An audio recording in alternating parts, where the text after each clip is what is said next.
오늘 하루도 말씀으로 승리하는 하루 되세요. 화이팅!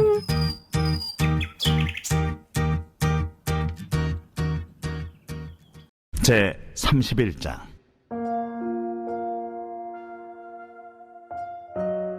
여호와께서 모세에게 말씀하여 이르시되, 내가 유다 지파 훌의 손자여 우리의 아들인 부살리를 지명하여 부르고 하나님의 영을 그에게 충만하게 하여 지혜와 총명과 지식과 여러 가지 재주로 정교한 일을 연구하여 금과 은과 노스로 만들게 하며 보석을 깎아 물리며 여러 가지 기술로 나무를 새겨 만들게 하리라. 내가 또 단 지파 아히사막의 아들 오홀리압을 세워 그와 함께하게 하며 지혜로운 마음이 있는 모든 자에게 내가 지혜를 주어 그들이 내가 네게 명령한 것을 다 만들게 할지니 곧 회막과 증거궤와 그 위의 속죄소와 회막의 모든 기구와 상과 그 기구와 순금 등잔대와 그 모든 기구와 분향단과 번제단과 그 모든 기구와 물두멍과 그 받침과 제사직을 행할 때 입는 정교하게 짠 의복 곧 제사장 아론의 성의와 그의 아들들의 옷과 관유와 성소의 향기로운 향이라.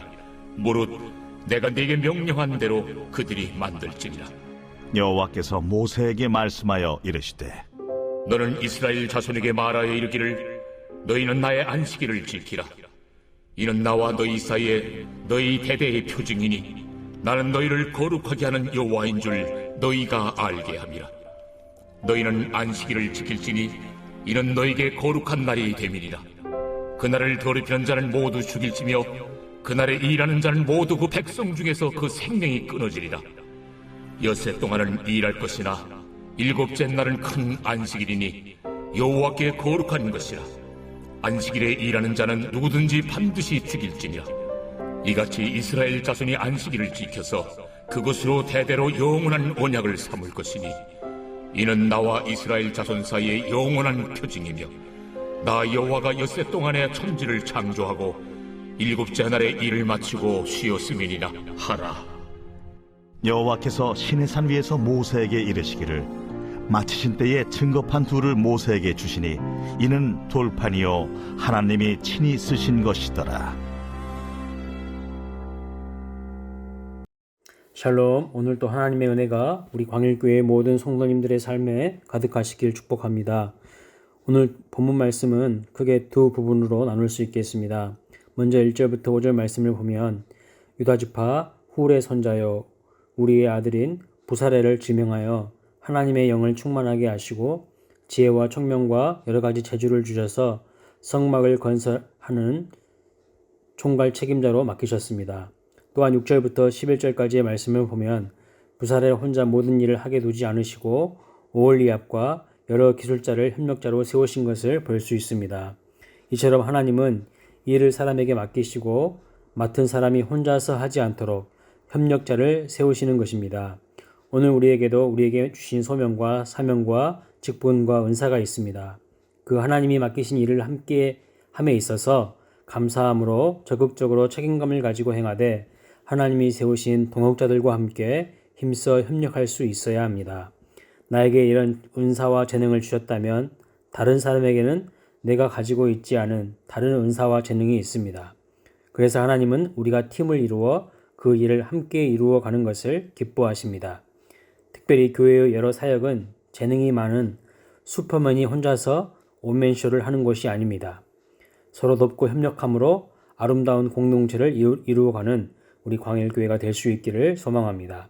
3절과 6절 말씀을 보면 제사장이 아닌 성막을 건설하고 성막의 기물들을 만드는 기술자들에게 하나님의 영을 충만하게 부으시고 지혜를 주셨습니다.